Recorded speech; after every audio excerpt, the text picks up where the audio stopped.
Dahil may over pa ako sa gastos sa trip namin sa Vietnam, hanggang bisita na lang tuloy ako sa tabing dagat ng Bulalakaw at tanaw-tanaw sa mga isa na karaniwang pinupuntahan sa island hopping. Sa pag-uwi, sinakyan ko naman ng Ceres kaya tara, sama kalamin natin ng detalye ng biyahe nila mula Bulalakaw papuntang Maynila. Hi guys, ako si Renz at mula sa hotel, dumating ako sa sakayan ng public transport sa Bulalakaw around 3:47 PM. Dito kasi ang sakayan ng Ceres bus papuntang Maynila. Situated ito malapit sa Bulalakaw Hotel at TGP. Actually, pagdating ko, boarding na ang ride natin for today's video. Ang Yutong bus number 11648 ng Ceres Tours.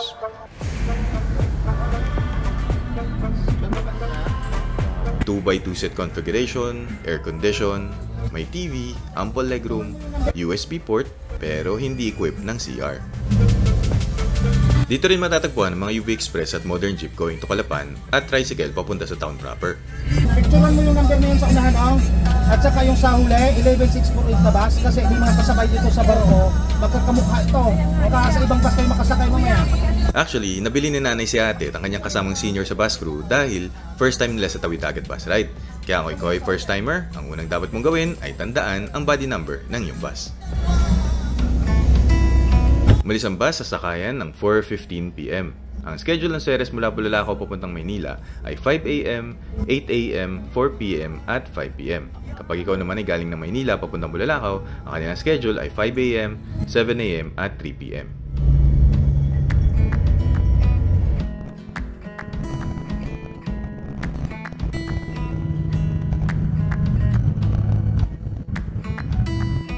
Pag-alis sa terminal, nagtanong agad si Kuyang konduktor ng destination at nagbigay ng corresponding na ticket. Ang pamasahe mula Bulalakaw papuntang Maynila ay 1,550 pesos, kasama na dyan ang pamasahe sa barko at terminal fee except ang excess baggage mo. Cash ang payment method at sa bus ka na magbabayad. Also, hindi point-to-point ang bus na ito. Ibig sabihin, nagsasakay ang Ceres ng mga pasahero along the way papunta sa Calapan Port. Ang mga drop-off point naman ng mga pasahero pagtawid ng dagat ay sa Batangas City, Turbina, Alabang, Market at syempre ang endpoint natin na Cubao.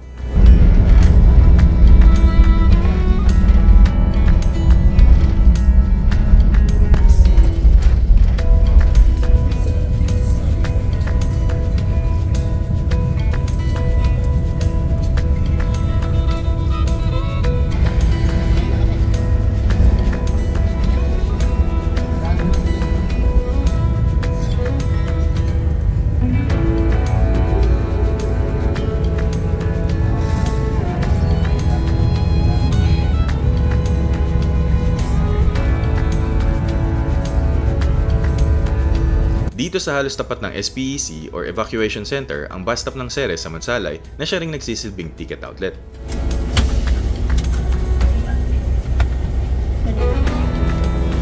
Galing Matagbak.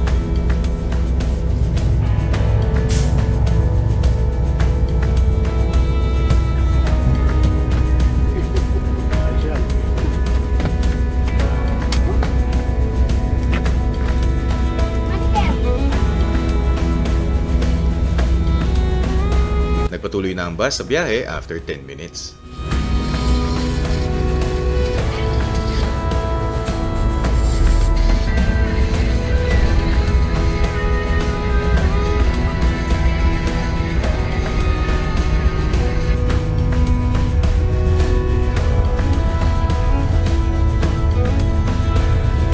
Pagdating sa junction, kumana ng bus papunta sa Roxas Town proper.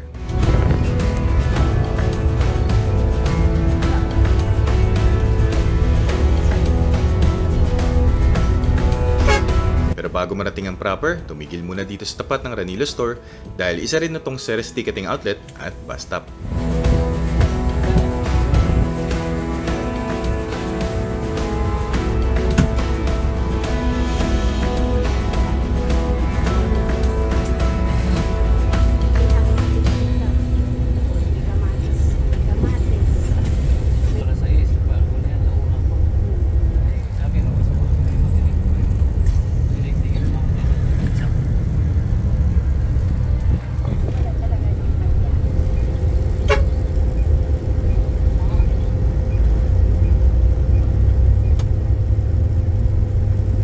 Mula sa JP Rizal Street, kumaliwa ang bus sa kalsada na ito. Then, kumanan papunta sa public transport terminal ng Roxas.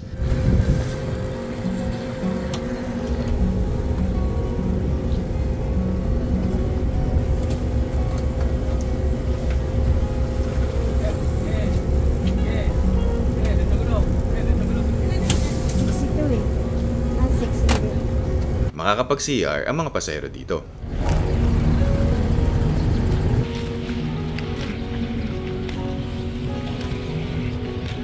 Share ko lang din ang schedule ng biyahe ng Ceres mula sa Roxas.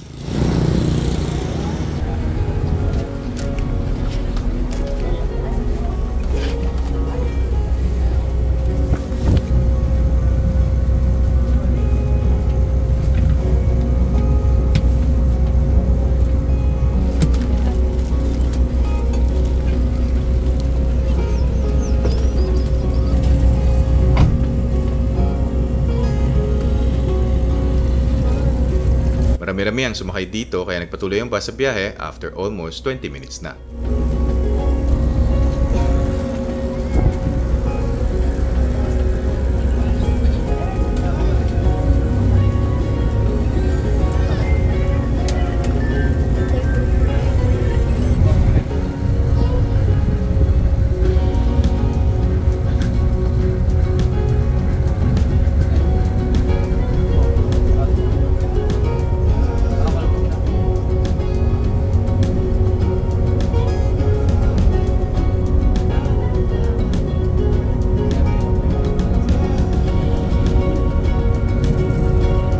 Dito na tayo sa Bungabong Oriental Mindoro.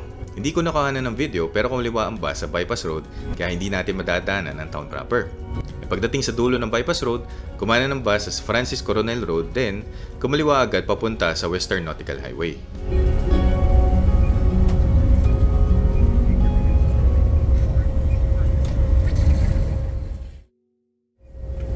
Pagdating naman sa bayan ng Bansud, huminto tayo sa tindahan na halos tapat ng Beatrice Skin Aesthetic Salon dahil ito ang bus stop ng Ceres dito sa Bansud. Wala nga lang sumakay dito. Wala naman po dito, mamaya pa daw. Alas 7. Bansud. Hindi naman.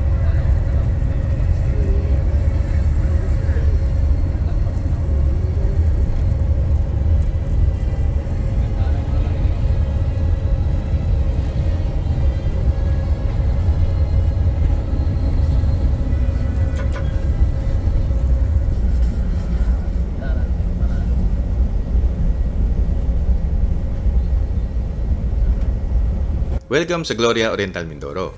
Dito sa tapat ng isang sari-sari store ang bus stop ng Ceres. Located ito pagkalagpas lang na Jutor na water refilling station kapag galing kang Bansud.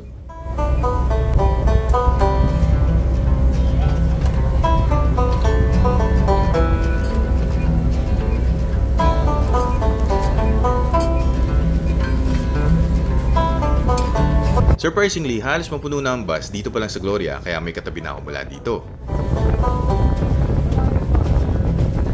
Nagpatuloy na ang bus sa biyahe after around 3 minutes.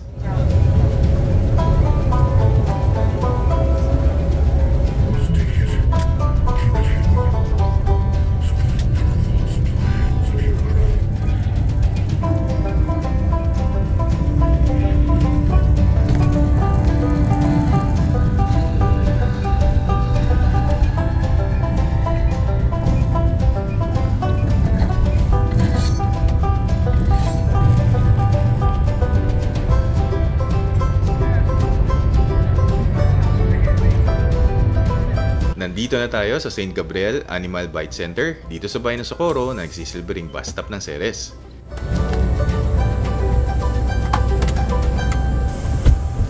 Nagpatuloy na rin agad sa biyahe after just few minutes.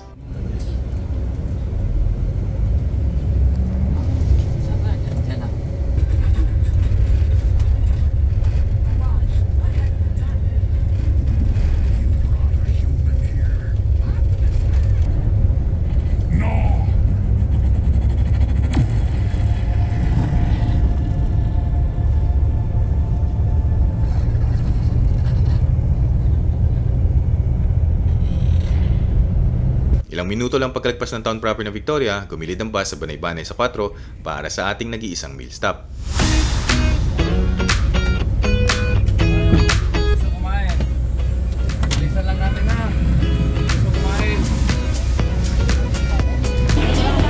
napili kong kainin sa halagang 160 pesos. At kung hindi ka naman gutom, pwede ka mag-CR lang dito.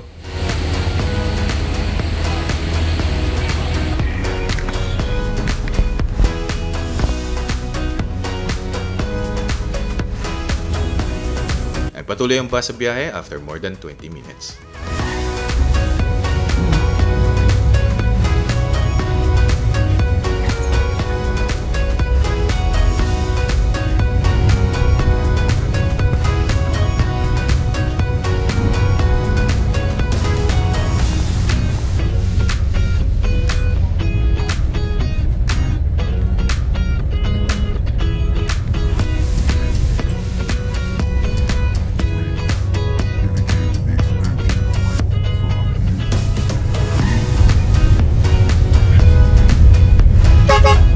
Nandito na tayo sa Calapan City, Oriental, Mindoro. Yung pagdating sa junction, kumanan ng bus sa C5 Road.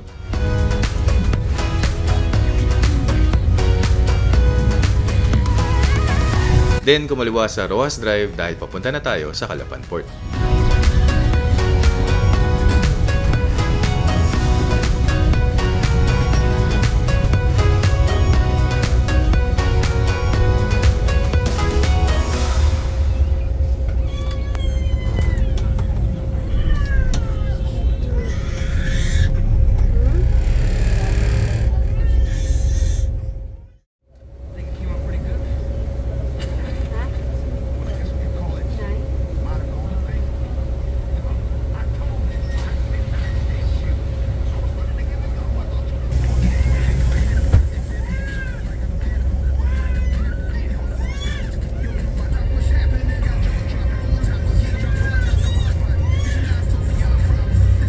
Welcome sa Calapan Port pagkalipas ng almost 5 hours na biyahe mula Bulalakaw.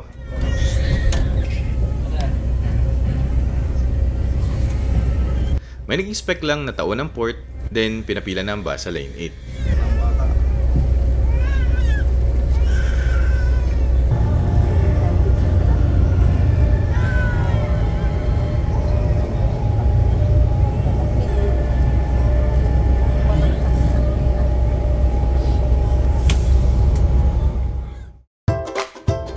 At 9:31 PM nang pinayagan sumampa ang bus sa Roro.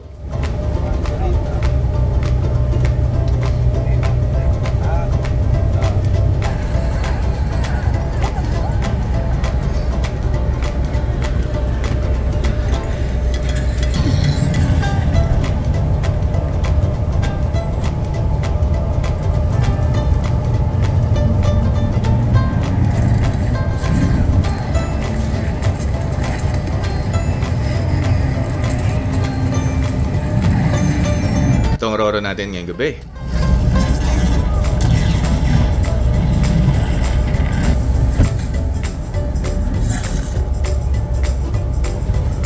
Welcome aboard MV Santa Margarita.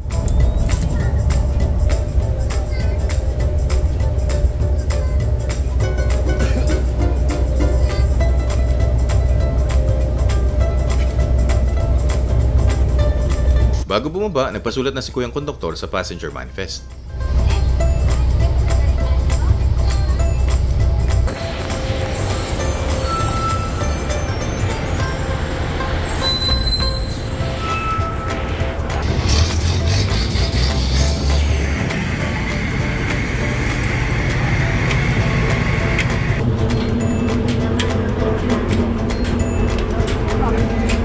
Ito ang economy section ng barko with 7-Eleven on board.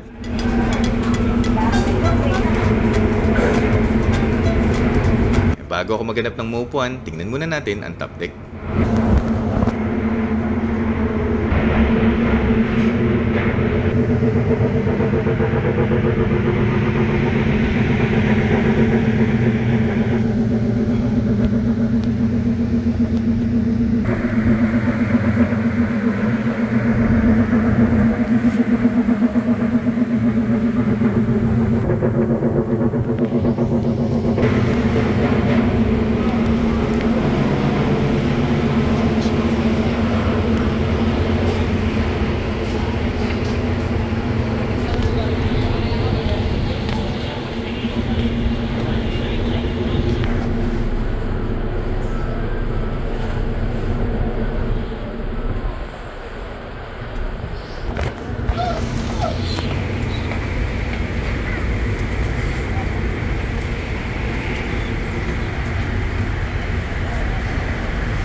Habang nakaupo ako sa economy section, nag-announce na pwede raw pumasok kung gusto mag-upgrade sa tourist class.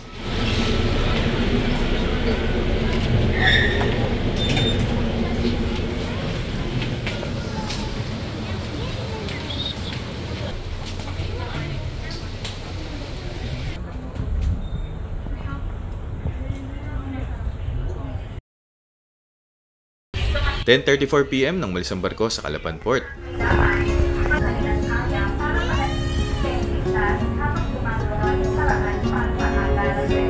After several minutes, nagutom na ako kaya pumila ako sa 7-Eleven. Kaso iisa lang ang nasa kahera kaya more than 20 minutes ako bago natapos. Nabili ko itong hotdog, chips at juice sa halagang 180 pesos. Around 12:24 AM nang magising ako dahil nag-announce na malapit na ang barko sa Batangas Port. Surprisingly, nandito tayo sa Batangas Port pagkalipas ng 1 hour and 53 minutes na biyahe mula Calapan. Agad rin naman pinayagan ng mga pasahero na sumakay sa bus sa rolling cargo deck.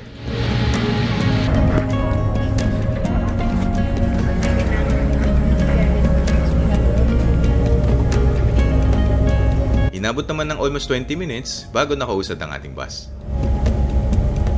Welcome sa Batangas City. Ito ang capital ng Batangas at ang unang bayan ng probinsya na madadaanan natin. Nandito naman tayo sa Batangas Grand Terminal pagkalipas ng almost 9 hours na biyahe mula Bulalakaw. Sako pa rin ito ng Batangas City at ang pamasahe papunta dito ay 1,290 pesos.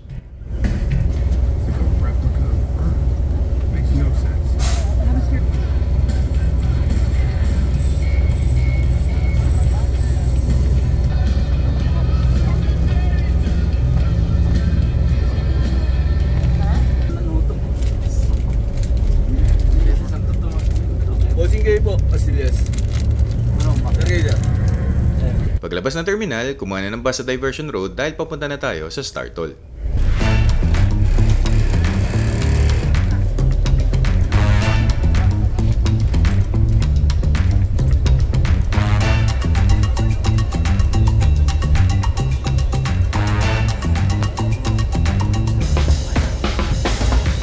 Hindi ko nakuhanan pero nag-exit ang bus sa Calamba dahil papunta tayo sa drop-off point dito sa Laguna. And dito na tayo sa Turbina pagkalipas ng almost 10 hours na biyahe mula Bulalakaw.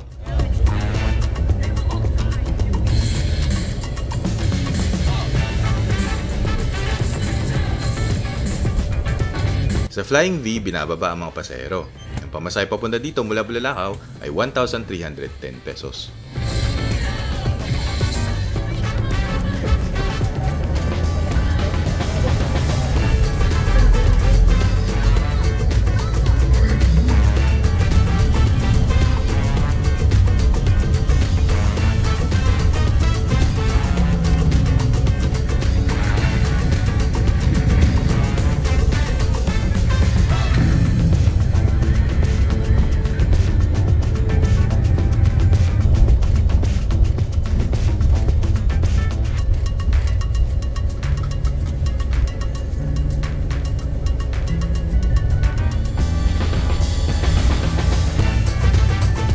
Kumaliwa ang bus sa Manila South Road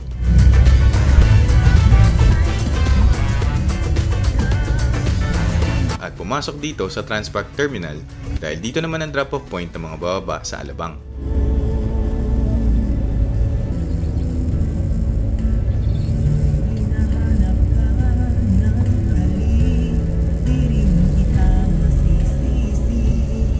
Inabot ng mahigit 10 hours ang biyahe mula Bulalakaw papunta dito. Ang pamasahe papuntang Alabang ay kapareho lang ng pamasahe papuntang Cubao, which is 1,550 pesos.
Market!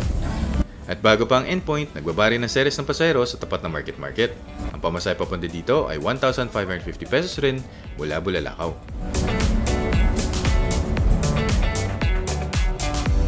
And finally, nandito na tayo sa Cubao pagkalipas ng 11 hours and 3 minutes na biyahe mula Bulalakaw. Dito sa corner ng New York Avenue at Annapolis Street, ang sakayan ng bus ng Ceres going to Bulalakaw, Oriental Mindoro. Syempre, salamat sa bus crew ng Ceres Bus 11648 sa ligtas na biyahe. Sana nakatulong ang video. Thanks for watching!